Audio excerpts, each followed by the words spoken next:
A poor student married a 71-year-old wealthy woman. 7 days later, he was shocked to realize that. A gray sky loomed over the small college town in Texas, its streets slick with rain. Mark Davis trudged along the sidewalk, his backpack slung over one shoulder, his face etched with worry. At 23, he was juggling his final year of law school, a part-time job, and an avalanche of debts left by his late father. The world seemed to close in tighter every day. His phone buzzed in his pocket, snapping him out of his thoughts. "Mark Davis speaking," he answered. A composed, authoritative voice responded. "Mr. Davis, this is Eleanor Brooks. I'd like to meet with you. It's regarding your financial situation." Mark frowned. "I'm sorry, who are you? How do you know about it?" "I know enough," she interrupted smoothly. "Let's meet at Brooks Bistro, 7 p.m. It's important." The call ended before Mark could protest. Confused but intrigued, he made his way to the upscale cafe. The rain fell harder as he arrived, his jacket doing little to keep him dry. Stepping inside, he was greeted by warm lighting and the aroma of fresh coffee. At a corner table sat Eleanor Brooks, a striking woman with silver hair styled impeccably, dressed in a tailored suit that radiated wealth. "Mark," she greeted, gesturing for him to sit. Her tone was calm yet commanding. Mark hesitated before taking the seat opposite her. "Mrs. Brooks, what's this about?" "Straight to the point." "Good," she said, sipping her tea. "Mark, I know about your debts. The ones your father left behind. I know you're barely scraping by. I'm here to offer a solution." Mark's brows furrowed. "And what would that be?" She set down her cup, her piercing blue eyes meeting his. "Marry me." The words hung in the air, heavy and surreal. Mark blinked, sure he'd misheard. "Excuse me." "You heard me," she said, her voice steady. "This isn't about romance. It's a business arrangement. I'll pay off all your debts, ensure your financial security, and in return, you'll be my husband." Mark let out a disbelieving laugh. "You're serious? Why me? You don't even know me." Eleanor leaned forward slightly. "Exactly. You're young, unattached, and desperate enough to consider this. I don't need love, Mark. I need a companion. Someone to share my name, my estate, and nothing more. Think of it as a contract." Mark shook his head, his mind racing. "This is insane. What's in it for you?" Her expression softened for the first time. "I've spent my life alone, Mark. I have no children, no family left. I want companionship, even if it's just for appearances. And I want control of my legacy. A husband will help solidify that." He stood abruptly, the chair scraping the floor. "I can't, I need time to think." "Of course," she replied coolly. "But don't take too long. The offer doesn't stand forever." Mark walked home in a daze, the rain soaking through his clothes. That night he sat at the kitchen table with his mother, her pale face etched with worry. The cost of her treatments had drained them both, and his younger sister's tuition loomed like a dark cloud. "Mark," his mother said softly, after he explained Eleanor's proposition, "I know it sounds unthinkable, but if she's willing to help, maybe it's worth considering." Mark stared at his hands, torn between his pride and his desperation. "You're asking me to marry a woman I don't love, just to solve our problems?" "I'm asking you to save yourself," she said, her voice trembling. "To save us." The following morning, Mark returned to the bistro. Eleanor was already there, her demeanor as calm and composed as before. "You've decided?" she asked, not looking up from her tablet. Mark took a deep breath. "I'll do it." She smiled faintly, setting down her tablet. "Good. The arrangements will be made immediately." A week later, Mark stood in a small courthouse, dressed in a suit Eleanor had provided. The ceremony was quiet, witnessed only by Eleanor's lawyer and a notary. As they exchanged vows, Mark couldn't shake the unease in his chest. When the officiant pronounced them husband and wife, Eleanor turned to him with a smile that didn't quite reach her eyes. "Welcome to your new life, Mr. Davis." As they left the courthouse, rain drizzling once more, Mark looked at his reflection in a puddle and wondered, have I just saved my family or sold my soul? The gates to Eleanor Brooks' estate creaked open as Mark's cab rolled up the long driveway. The house loomed ahead, a sprawling mansion that could easily pass for a museum. Its towering columns and pristine stone facade exuded old money, but its windows seemed dark and lifeless. Mark stepped out, suitcase in hand, feeling like a visitor in someone else's dream, or perhaps nightmare. Eleanor greeted him in the foyer, her demeanor as polished as ever. "Welcome, Mr. Davis," she said, the formal address sending a shiver down Mark's spine. I trust you'll find everything to your satisfaction. Dinner is at 7. He nodded mutely, following a housekeeper who led him to his room. It was opulent, with a king-size bed, antique furnishings, and floor-to-ceiling windows that overlooked manicured gardens. Despite its luxury, the room felt cold, as if untouched by human warmth. That evening, Mark sat stiffly at the long dining table. Eleanor was at the other end, dressed impeccably in a silk blouse and pearls. The food was extravagant, prepared by a chef he hadn't seen yet, served by staff who moved silently. "I trust you're settling in," Eleanor said, cutting into her filet mignon with surgical precision. "It's different," Mark replied cautiously. "This place is huge. Feels like I'll get lost." Eleanor smirked. "You'll get used to it. Or you won't. Either way, you're here." Mark bristled at her bluntness. "You didn't mention much about your late husband before." Eleanor's knife paused mid-cut. She dabbed her mouth with a napkin before speaking. "He was a businessman, like your father. Their paths crossed once or twice." Her tone darkened. "But as you might imagine, not all encounters end well." Mark's pulse quickened. "What do you mean?" She looked at him, her eyes sharp. "Let's just say, unfinished business has a way of lingering." She picked up her glass of wine. "But that's in the past. You'll soon understand why I chose you." Her cryptic words left Mark uneasy. After dinner, he wandered the halls of the estate. The house was eerily quiet, save for the faint creak of floorboards underfoot. He passed several locked doors, their brass handles gleaming in the dim light. Each one seemed to whisper secrets he wasn't meant to know. As the days passed, Mark grew more unsettled. The staff avoided eye contact, speaking in hushed tones when they thought he wasn't listening.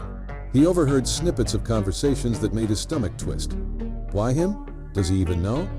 She never does anything without a reason. He'll figure it out eventually. They always do. One evening, while pacing the library, Mark noticed Eleanor's desk. Papers were strewn across its surface, along with a small, ornate key. It gleamed under the desk lamp, its intricate design catching his eye. His gaze darted around the room. No one was there. Heart pounding, he reached for it. The key was heavier than he expected, cool to the touch. Mark's mind raced. Could this be for one of the locked doors? He glanced toward the hallway, where shadows danced against the walls. His breath quickened as he slipped the key into his pocket. That night, lying in his luxurious but suffocating room, Mark turned the key over in his hands. A million questions swirled in his mind, but one loomed above all. What is Eleanor hiding, and why had she really chosen him? The mansion was shrouded in stillness when Mark crept down the hall. The key felt like a lead weight in his pocket, its cool surface pressing against his thigh. His pulse quickened as he approached the door he had noticed earlier, its ornate handle gleaming faintly in the moonlight streaming through the windows. Glancing over his shoulder, Mark turned the key in the lock. The soft click reverberated in the silence, sending a chill down his spine. Slowly, he pushed the door open. The room was a time capsule, frozen in another era. Dusty furniture and faded wallpaper surrounded him. Photographs in tarnished silver frames lined a table, their images capturing happier times, Eleanor as a young woman, a man who must have been her late husband, and another couple Mark didn't recognize. But it was the stack of papers on the desk that caught his attention. Mark flipped through them, his eyes widening. Legal documents detailed failed business deals between Eleanor's husband and Mark's father. A particular letter, written in sharp, slanted handwriting, accused Mark's father of fraud. "You ruined everything. My family was left with nothing because of your lies." His breath hitched when he noticed the last page, a marriage license. His name and Eleanor's stared back at him, stark against the paper. It was dated weeks before the wedding, far earlier than he'd known. On the desk lay an old leather-bound diary. Mark hesitated, then opened it. The entries were Eleanor's, revealing a calculated plan to trap Mark in a marriage that would fulfill her ultimate goal, to settle old scores. "I will take everything from him, just as his father did to me. He will be my pawn." Mark froze as the door creaked behind him. "Enjoying yourself?" Eleanor's voice was icy, cutting through the shadows like a blade. He spun around, guilt and fear writ large on his face. "Eleanor, You thought you'd find answers here?" She stepped into the room, her silhouette sharp against the dim light from the hall. Curiosity killed the cat, Mark. "What do you think you're doing?" His voice was low but firm. "Why did you really marry me? Is this about my father? Is this some kind of revenge?" Eleanor's eyes hardened, her usual composed facade cracking. It's not your place to ask questions, Mark. Just do what you're told, and you'll leave this marriage better off than you started. Isn't that enough for you? Mark's fists clenched. Enough? You've lied to me, manipulated me. This isn't a marriage, it's a trap. Eleanor's lips curled into a faint smile, one that didn't reach her eyes. A trap, is it? Maybe you should have thought twice before signing those papers. She stepped closer, her tone venomous. You may think you're smart, Mark, but you're just like your father, blind to the damage you cause until it's too late. Mark glared at her, the weight of his father's legacy crushing him anew. If you hated him so much, why take it out on me? I had nothing to do with what he did to your family. Eleanor stared at him for a long moment, the silence stretching like a taut string. Finally, she turned on her heel. You're in over your head, Mark. Stay out of matters that don't concern you. With that, she left the room, her footsteps fading down the hall. Later that night, Mark lay wide awake in bed, his mind racing. Eleanor's words haunted him, but so did the documents and diary. Why had she gone to such lengths to entangle him in her schemes? Was it really just about revenge? His thoughts were interrupted by the faint sound of Eleanor's voice. He slipped out of bed and crept toward her study, pressing his ear against the door. Make sure the transfer is complete, Eleanor said, her tone sharp and commanding. We can't let him back out now. Time is running out. Mark's blood ran cold. Whatever was happening, he was in deeper than he'd ever imagined. Mark sat alone in the grand library, his mind a whirlpool of fear and confusion. Eleanor's cryptic words and the damning contents of the locked room made it clear. He was in over his head. The once imposing estate now felt like a gilded prison, its luxurious trappings concealing dark secrets. That evening, Mark approached Mr. Harris, the estate's head butler, a man whose calm demeanor suggested he'd seen and heard more than he let on. Mark, Mr. Harris, I need your help. Something isn't right here. The older man regarded him with a steady gaze, his hands clasped behind his back. Mr. Harris, I was wondering how long it would take before you came to me. Mark, you know something, don't you? About Eleanor, about all of this. Mr. Harris hesitated before speaking. You're not the first young man to be drawn into Eleanor's world, Mark. She's clever, resourceful, and ruthless when it comes to her goals. My advice? Watch your back. Mark's chest tightened. Why are you still here if you know what she's capable of? Mr. Harris's expression softened, a flicker of regret passing across his face. Some of us don't have the luxury of walking away. Determined to find a way out, Mark began devising a plan. He reached out to a trusted friend from law school, Peter, under the guise of catching up. Mark, Peter, hypothetically, if someone signed a contract under coercion or false pretenses, is there any way to void it? Peter, hypothetically, yes, but it depends on the evidence. Why? Are you in some kind of trouble? Mark deflected. Just a class project I'm working on. Thanks, man. The next few days, Mark carefully searched Eleanor's office whenever she was away, hoping to uncover something that could explain her obsession with his father. Late one night, as he rifled through her desk, he found an envelope addressed to his father. The letter was a scathing condemnation, written by Eleanor herself. It accused Mark's father of embezzlement, fraud, and deceit that had led to the financial ruin of Eleanor's family, and ultimately, the death of her husband. You left us with nothing. My husband's heart couldn't take the stress, and he's gone because of you. I will see to it that your family pays for what you've done. Mark's stomach churned. Eleanor's actions weren't just about reclaiming her fortune, they were about revenge, fueled by years of pain and anger. Returning the letter to its hiding place, Mark resolved to act. He couldn't allow Eleanor to use him as a tool for her vendetta. That night, he began mapping out possible escape routes from the estate. But Eleanor's sharp instincts caught wind of his unease. The next morning, she found him in the breakfast room, her icy presence cutting through the quiet. Eleanor, you've been busy, haven't you? Mark froze, his spoon halfway to his mouth. I don't know what you're talking about. Eleanor smiled coldly. Don't play coy with me, Mark. If you think you can outsmart me, you're sorely mistaken. I've dealt with far craftier opponents than you. Mark swallowed hard, trying to keep his voice steady. I don't know what you're accusing me of, but I'm not doing anything wrong. Eleanor leaned closer, her voice dropping to a venomous whisper. If you betray me, you'll wish you hadn't. Remember that. She straightened and left the room, leaving Mark to grapple with the growing realization that escape might be more dangerous than staying. But staying meant surrendering his life to Eleanor's twisted plans, a fate he refused to accept. The air in the estate felt charged as Mark paced the library, the weight of his discovery pressing heavily on his shoulders. The private investigator he'd quietly hired had just left, confirming the devastating truth. Eleanor's late husband, Harold Brooks, had been swindled by Mark's father in a fraudulent real estate deal that stripped the Brooks family of their fortune. Harold's death from a heart attack soon after was the final blow, leaving Eleanor embittered and determined to exact revenge. Eleanor's proposal to marry Mark had been more than a calculated plan to settle scores. It was a way to make his family suffer, even from beyond the grave. Mark clenched his fists, anger coursing through him. How could she blame him for his father's sins? But as much as he resented Eleanor's actions, he couldn't deny the pain that had driven her. That evening, Mark met his law school friend Peter in secret. With Peter's help, he compiled the evidence he had collected from Eleanor's office and the investigators' findings. Among the documents, they discovered Eleanor's involvement in current business dealings that bordered on illegal, shady partnerships and falsified reports designed to rebuild her empire at any cost. Peter, Mark, this is enough to take her down, but you need to be careful. If she realizes you're onto her, there's no telling what she might do. Mark nodded grimly. She's already done enough damage. It's time to end this. The next morning, Mark waited in the grand sitting room, the evidence tucked securely in his bag. When Eleanor finally entered, her icy composure intact, he stood to face her. Mark, we need to talk. Eleanor raised an eyebrow, her tone clipped. Is that so? What could possibly be so urgent? Mark's voice was firm as he pulled out the documents. I know everything. About my father, about Harold, about what you've been doing to rebuild your fortune. For the first time, Eleanor's calm exterior faltered. Her eyes flicked to the papers in Mark's hand.